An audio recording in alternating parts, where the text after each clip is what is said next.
The following segments are pre-recorded and sponsored by Longworth Productions. Major funding for Triad Today comes from Blue Cross Blue Shield of North Carolina, making healthcare better for all. Men's health, classic cars, and more on Triad Today.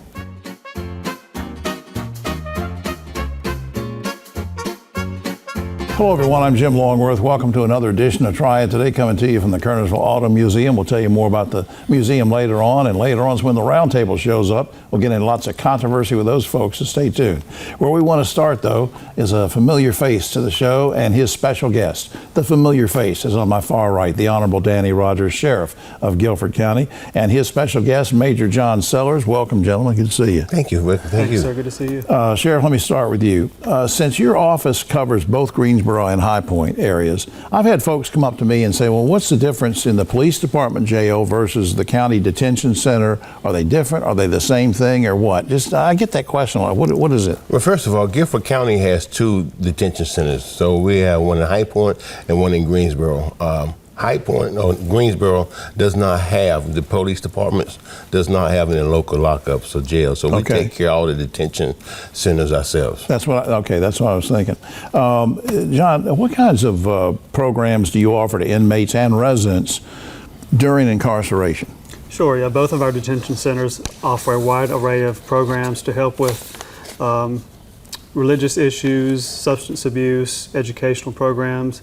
There's a myriad of things that we can do to support individuals while they're in our custody, as well as support them once they leave our facility, because that's often the problem is people come to our jail, and oftentimes people would just sit stagnant, wait for their court case to be tried, right, and then leave into the community and not get any support while they're with us. So right. Sheriff Rogers has done an excellent job of focusing on providing services in both of our facilities to support the individuals there, and then while they get out of custody. We have a jail diversion program which focuses on mental health, and then also a reentry program which provides services like housing, food support, job placement, and things like that to ensure that people have access to support outside of the jails. Wow, so if I'm getting out like in 2 months or 6 months or whatever, how do I coordinate with your team to say, what it is I want to try to do, what skills I have or whatever? Give me an example of what you can do. Sure, so we have staff that identify individuals who are getting ready to be released within a 60-day period,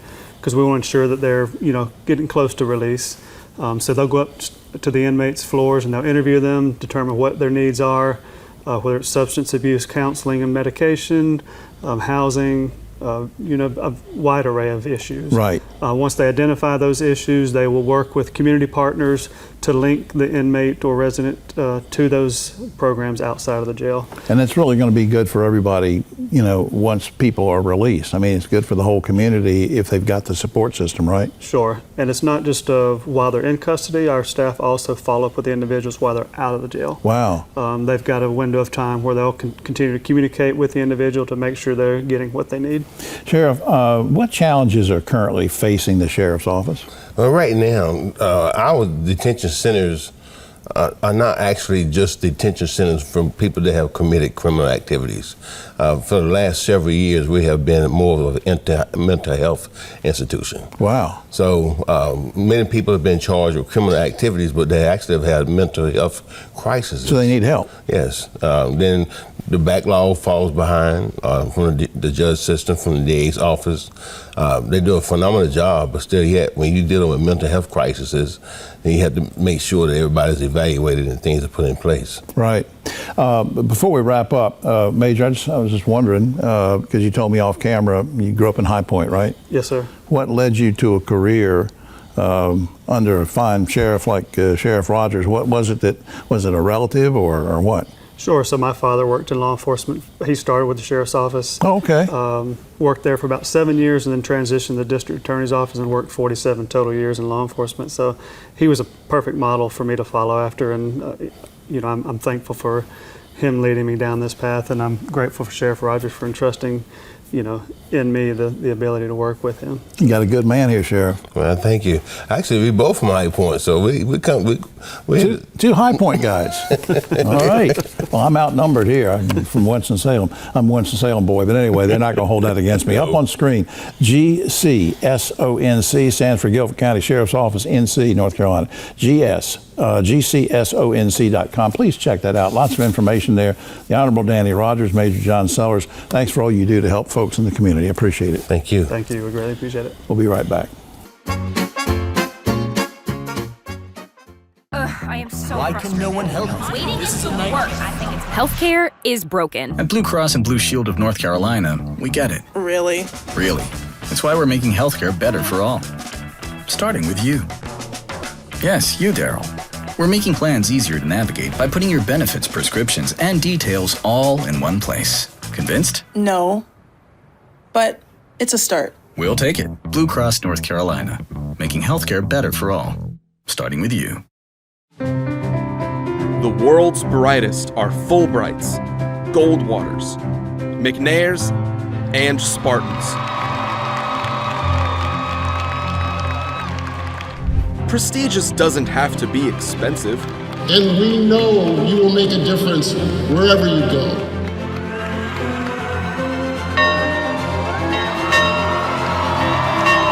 UNCG. Find your way here.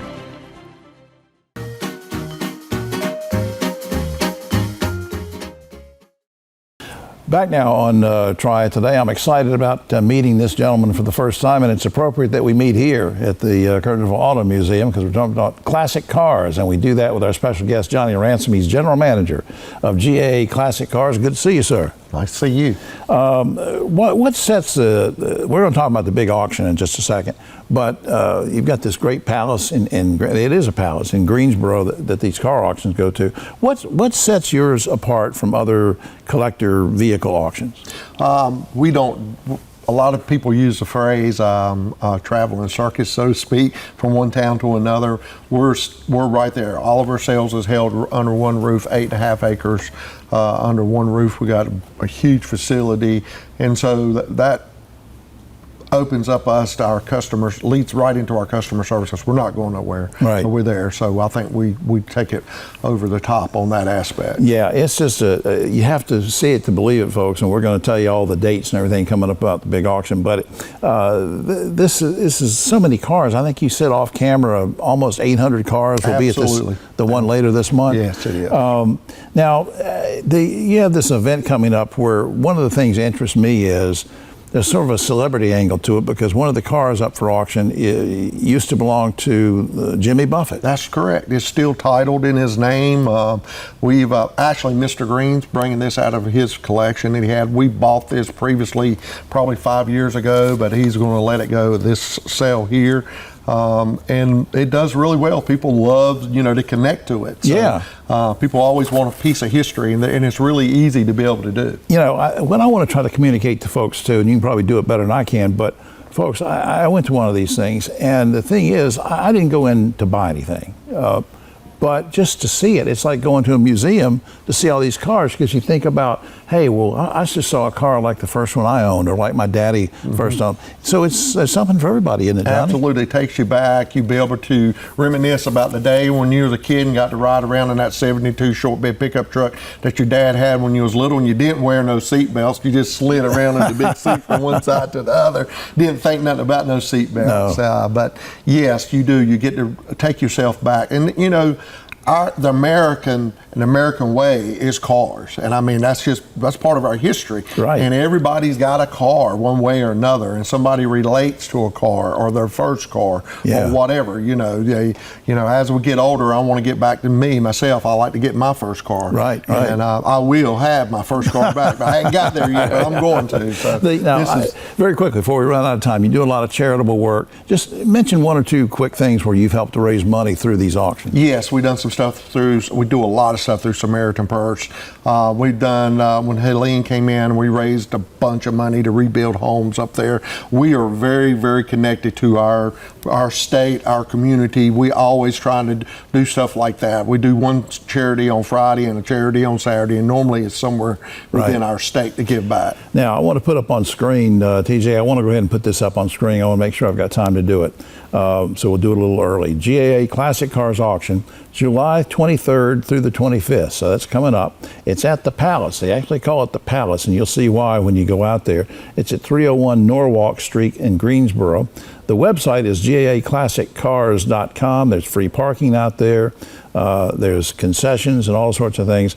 This is a real experience for people, and I really want them to come out. So let me go back real quick. You mentioned you're going to get the car that you hope to get the car you first. Yes, I am. What was your first car you ever? 1970 Bonneville, 2-door coupe. Now, did you buy it, or is that first? That was the first car I bought it. It was parked behind my house. When my daddy blew the motor up, it was there for years. So I was always tinkered with cars with my dad as we was growing up, and mine and his project was to get that car running. So, it was great. I just think this is great, and I think kids under a certain age get in free to this thing coming up July 23rd through the 25th. It's 3 days. Like I said, you don't have to come out and bid, but if you want to bid, it's exciting. These cars are coming through there rapid fire, and the whole family will enjoy this. Johnny, thanks for all you're doing, and thanks for coming by. Yes, sir. Thank you for the invite. All right. We'll be right back after this.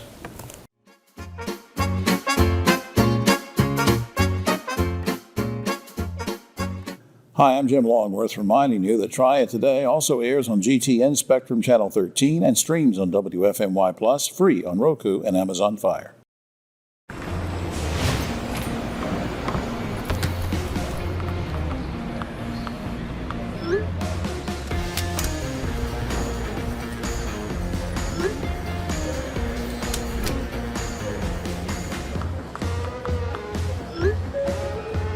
Now boarding zone 3.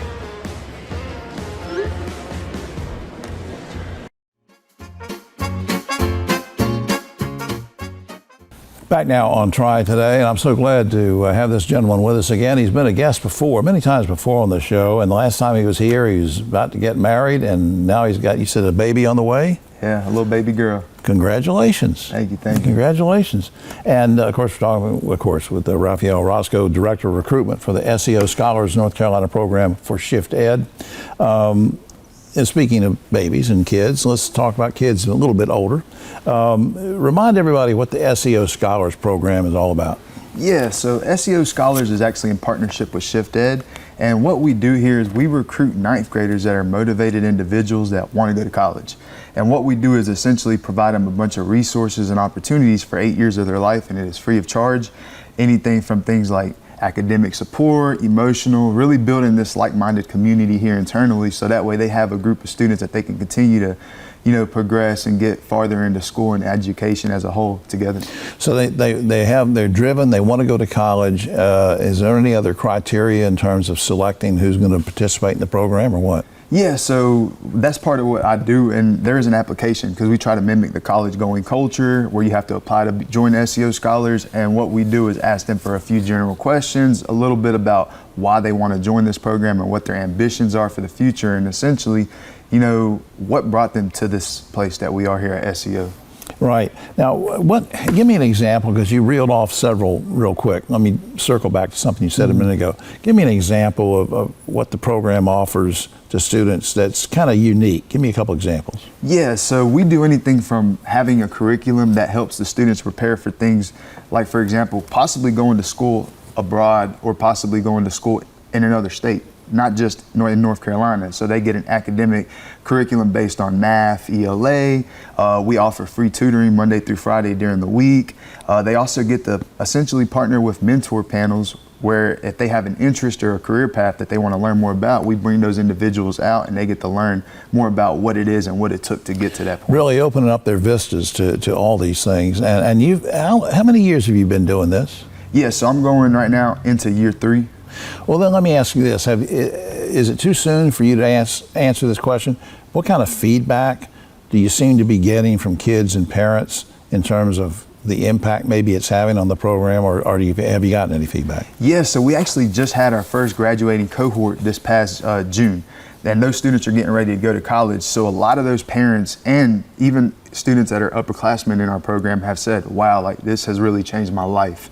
I've seen the benefit. You know, it took me some time to buy in, but thankfully I did, and I kept through with it because it helped them not just prepare for college, help them get through the process, because I was a first generation college student, and navigating those waters can be scary and daunting. So just providing that extra backbone, I think, really helps the family as a whole, you know, get through what it is to get to college. Right, and that college experience meant a lot to you, right? Yeah, absolutely, because, you know, it helped me not just pursue one degree, but I went back and got a master's degree because I saw the benefit of it. So really just showing the students that there's lots of opportunity, and really all you have to do is get a little help, you know, invest in yourself a little bit. I asked you this before when you were here, but just for folks maybe that didn't see that segment, I'll ask again. What gratification do you get personally from doing your job? Yeah, so I get a lot of different things, but I think the biggest one for me is, for example, seeing the face of students as they're walking across their high school stage, and then being unique because they get things like unique SEO tassels and standing out and letting people know that, hey, I went through this program and look at where it got me. For example, we have students that are going to UNC Chapel Hill in North Carolina, or we got even some students going to the Ivy Leagues in Columbia. So it really is just seeing how much this support has done for that student. Up on screen, shift-ed.org. Please check that out because it gives you lots of information, including, I assume, Raphael, that they can manipulate, go through and navigate that portal to find out how they can apply and any forms or anything, right? Yeah, absolutely. And you'll find my information on the website, and that is my job to help students apply to the program. So you'll find my contact info. You're a good man. And once again, congratulations on the marriage. Congratulations on the upcoming event with the baby. And you'll have to come back and give us a report later. Absolutely. Thank you so much, Jim. Always a pleasure. Thank you, young man. We'll be right back after this.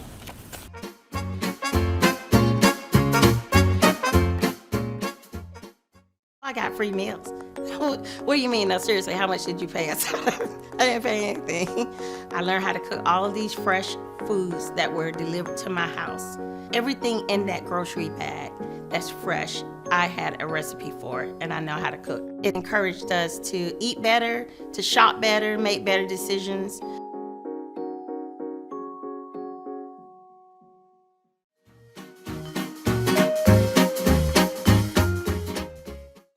Back now on Triad Today, we're going to talk about men's health, and we're going to do it with a special guest who's been a couple of years since he's been here, but he's been here before, and we welcome him back. Dr. Brandon Craven, he's a urologist and medical director for acute care services at Novant Health. Good to see you again, young man. Yes, very good to see you. Look, how would you this is going to sound like a stupid question, because I'm going to ask you, how would you describe what an enlarged prostate is? People say, well, Jim, you're stupid. It means that it's large. I understand that.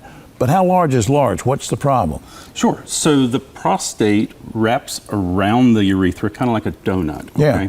And the urethra is the tube you urinate through. So as it enlarges, it actually grows bigger on the outside, but it also grows bigger on the inside. And constricts. And that's the problem with an enlarged prostate. A normal prostate for a 20-year-old man is about the size of a walnut, or 20 grams, we would estimate.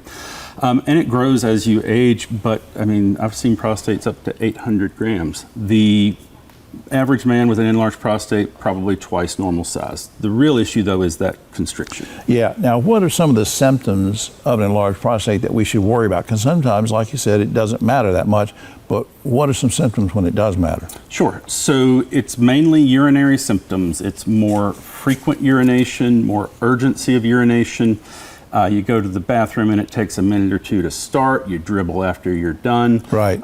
You're waking up 2 or 3 times at night. You know, I have guys who tell me I'm peeing in the snow next to my grandson. He finishes and walks away, and I'm sitting here dribbling on my shoes a minute later, you know. Graphic, but true. Bonnie's back there laughing at that. But look, now, is this just I can say this because I'm in my 70s, but is this a normal thing as you get older, or it's not normal because you get older? It's normal for the prostate to enlarge as you get older, yes. It is not normal for you to have urinary symptoms that are bothersome to you. I got you. Now, I'm going to use a term that Bonnie sent over to me on an email, aquablation. What is aquablation? How does that differ from traditional prostate procedure? Sure.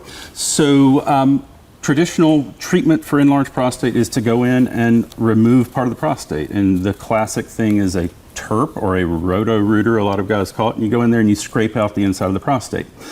Aquablation is the newest generation of tool to do that. Instead of using an electric knife, which can cause some complications, we use a pressure washer, for lack of a better term. It's actually a water jet that removes the tissue. Wow. The cool thing about it is that it's all directed with a robot under ultrasound, and we can be very precise with what we cut, and that preserves sexual function better than any of the previous tools we had. Wow. And so, yeah, what about recovery time? So typically we would stay in the hospital overnight, although some men can go home the same day. Catheter usually just 1 day or so, and then no heavy lifting for several weeks while you heal, but otherwise you're back to normal activities within a week or so. I told my wife I can't do any heavy lifting, but she wants to see a doctor's note to, and she doesn't believe me. Who's the best candidate for this new procedure, do you think? Well, or is it for everybody? So, not for everybody. Not women, no surgery of course. Is for everybody. Not women. Right? And I have yet to find a woman with the prostate. No. But what I would say is that if you are bothered by your urinary symptoms, you have a prostate that is between 40 and 150 grams. Now, your doctor would have to tell you that with measurements. Right. You do not have prostate cancer, and you're worried about preservation of sexual function, that person is the ideal candidate. Right. You were on like I said, a couple of years ago, but for people that don't remember that visit, very quickly, just remind folks what got you into the healthcare business. Well, so I've told lots of jokes about this over the years, and the truth of the matter is that when I was 6, my brother was born very premature. He was very ill. I watched the doctors take care of him and save his life, and that put in me a desire to become a surgeon. Now, I would say that God ordered my steps to be where I am more than anything else. Right. When I have little old ladies ask me, I always joke this because I love the male anatomy, but as we know, that's not really it. Up on screen, call Novant Health Urology. You can go to Kimmel Park in Winston-Salem. That's 245-2100. You can visit novanthealth.org as a general website to check out. It has many portals that you can read about in that. Dr. Craven, I appreciate all you do for so many people. Yes, sir. All right. Thank you. Thank you, young man. We'll be right back after this.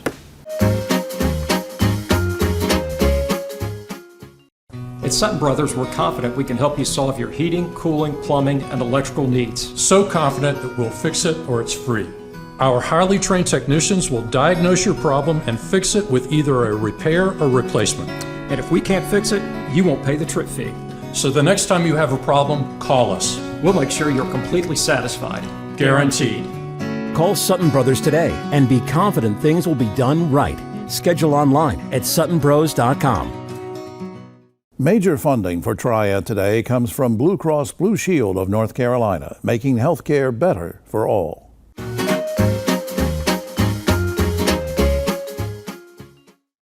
The Roundtable is brought to you by Sutton Brothers, locally owned and operated and serving all of your HVAC, plumbing, and electrical needs.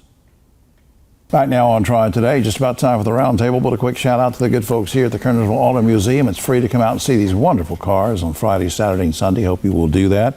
And now we come to the segment that I like to refer to as Three Boys and a Girl. That kind of weird it's movie. Clever, Jim. It's an R-rated. One man and 2 boys and a girl. Yeah, I'm not even going to touch that.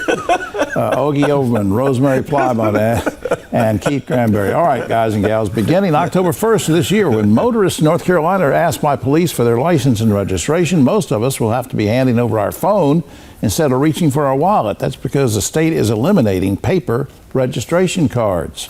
You okay with DMV getting rid of paper registration, Ogie? No, I mean, it's a habit of just reaching the glove compartment. I mean, that's what you do. I know. I don't like it at all. Rosemary? Well, I'm hoping not to get pulled over and have to do it. However, this is one instance where I think we do need the paper because you don't know who's going to be driving your car. I mean, in my family, there could be several of us who are driving it and they may not have it on their phone. Or if you need to lend it to somebody. I think this is problematic, Keith. I think it's totally problematic. It needs to be in the car. If, like Rosemary said, if I'm not driving my car, my daughter's driving, or someone else is driving my car, they pull them over, there's a problem. Yeah, I don't like it. Until now, if your doctor leaves to go to a competing practice, she's not allowed to tell you where she's going. But now the North Carolina Senate wants to get rid of the non-compete contracts like that, which will allow for full disclosure. What do you think? Good for patients, bad for companies? Ogie.